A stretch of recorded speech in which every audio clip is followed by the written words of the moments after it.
যেই হোক না কেন, কেউ তো বলেছে যে দীপু দাস ধর্ম নিয়ে কটূক্তি করেছে। কিন্তু কটূক্তি করেছে এই কথাটা বলার পর, শোনার পর সঙ্গে সঙ্গে অ্যাকশন নিয়ে নিল অনেকেই।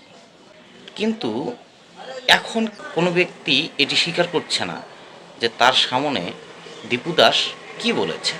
এর পিছনে কারণ কী?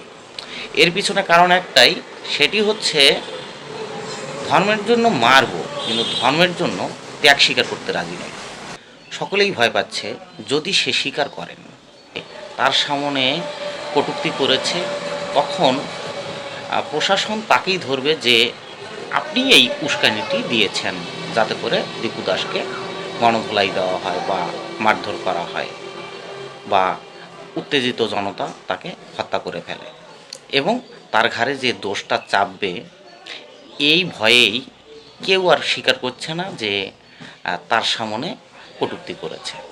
তো এই হচ্ছে সমাজের অবস্থা। আজকে একজন দীপু দাসকে হত্যা করা হলো, গণপিটুনিতে হোক বা যে কোনোভাবে হোক হত্যা করা হয়েছে।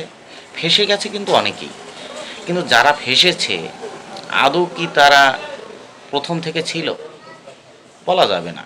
কারণ প্রথম থেকে যারা ছিল তারা কিন্তু শেষ পর্যন্ত নাও থাকতে পারে।